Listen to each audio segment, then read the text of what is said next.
On this episode of China Uncensored, is there anyone who still believes in journalism?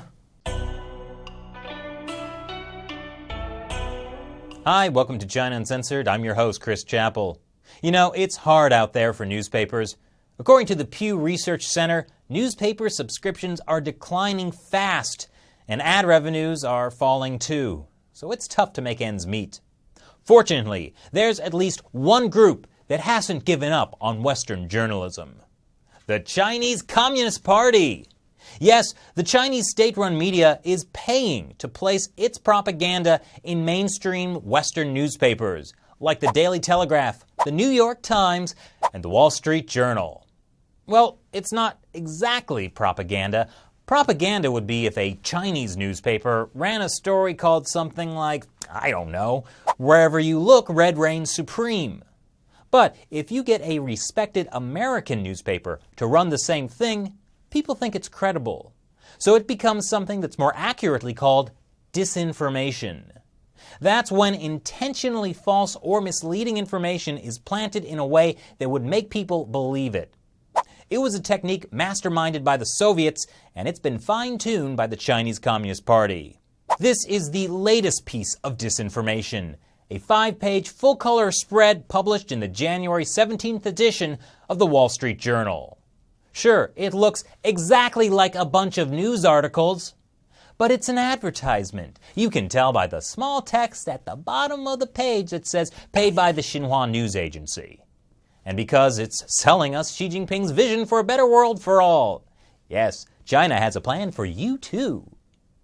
That article also criticizes the U.S. for its sense of superiority and impatience. Another article on that page accuses Europe of being fueled by rightist ideas. But if you're concerned about the Communist Party's anti-Western messages being printed in the Wall Street Journal, well, sure, they're inside the Wall Street Journal. But according to the Wall Street Journal, they're not in the Wall Street Journal. I emailed their spokesperson who responded, "The Journal has run special advertising sections and other traditional advertising from China Watch, which are clearly labeled as such. The Journal's news organization is not involved."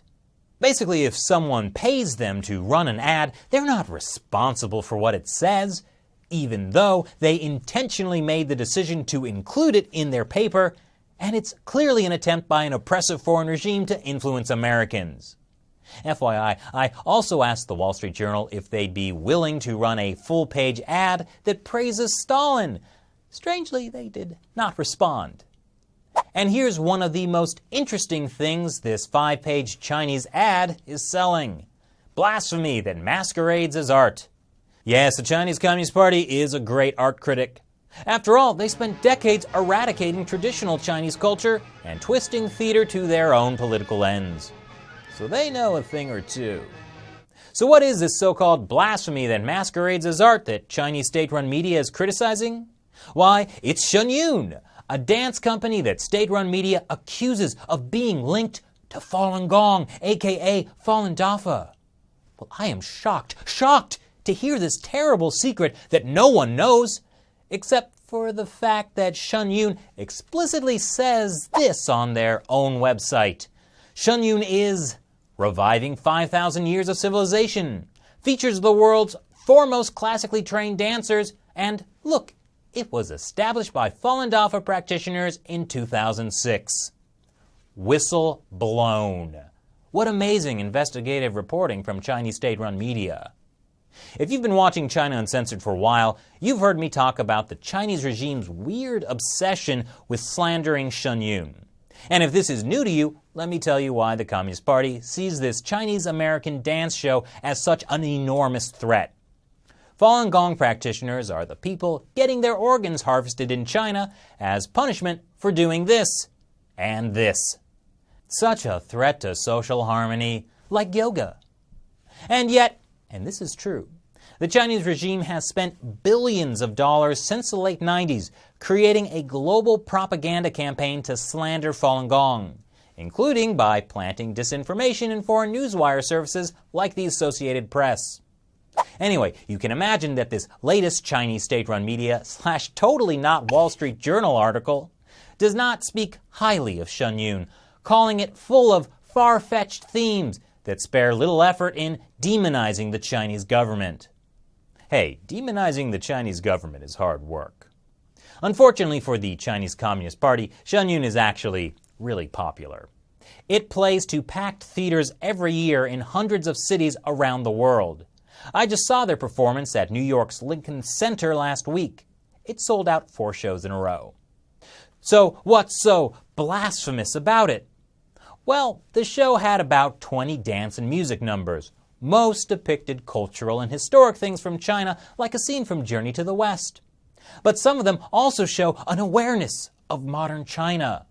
One had a monk with awesome fighting skills defending a Buddhist temple from being demolished by communist officials during the Cultural Revolution.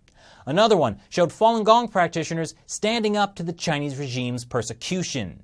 Imagine using the arts to tell important stories. What blasphemy! Yes, according to the article, audiences get assaulted with everything the Falun Gong propaganda arsenal has to fire at them. Wow. Let's see what people assaulted with the Falun Gong propaganda arsenal have to say. I laughed, I cried. Colorful and vibrant and joyous. The dancers, you guys are amazing. Great experience, well worth it. Why, even a Wall Street Journal anchor said she and her son enjoyed the show. So I have him to thank for introducing me to this beautiful culture. Another good part was when the monks were fighting the Red Guards. But for the Chinese regime, Falun Gong is a third-rail issue. They hate it when people talk about it positively because it rips apart their propaganda. Like back in 2001 when the Wall Street Journal won a Pulitzer Prize for reporting on the regime's persecution of Falun Gong. That was before the Communist Party started paying the Wall Street Journal, though. For years, the Chinese Communist Party has gone to great lengths to stop people from seeing Shenyun. Chinese embassies around the world have written to theaters that hosting Shenyun may compromise relations between China and their country, and pressuring them to cancel it, like in Spain, Germany, and even Florida. That's pretty low. Florida needs all the culture it can get. Anyway, it's a tactic that generally backfires, since when the news comes out, it kind of makes people want to see the show more. But if an article inside a well-respected paper like the Wall Street Journal trashes Shenyun as Falun Gong propaganda, that could actually affect sales, especially for readers who don't realize it's an ad from the Chinese state-run media. But come on, Wall Street Journal, are you really willing to print the Chinese Communist Party's disinformation for a few $1,000? Wait, what's that, Shelley? Oh.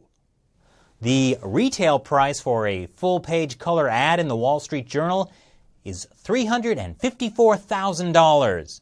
The Xinhua News ad was 5 pages, so about $1.8 million.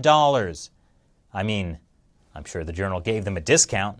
After all, they probably want repeat business. But you know what? If they'll run a full-page Chinese propaganda ad, we should run a China Uncensored ad.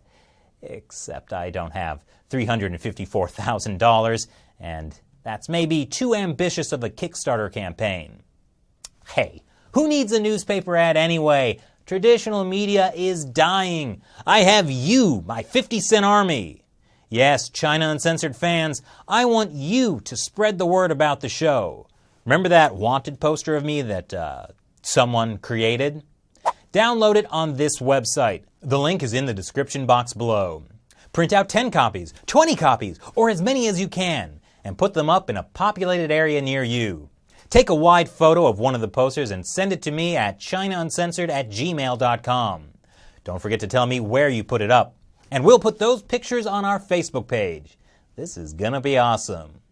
So what do you think of the Wall Street Journal allowing Chinese disinformation to be printed in an ad in their paper? Leave your comments below. And be sure to share this episode to expose the Communist Party's disinformation. Thanks for watching this episode of China Uncensored. Once again, I'm Chris Chappell. See you next time. And put up those posters. Click the link below.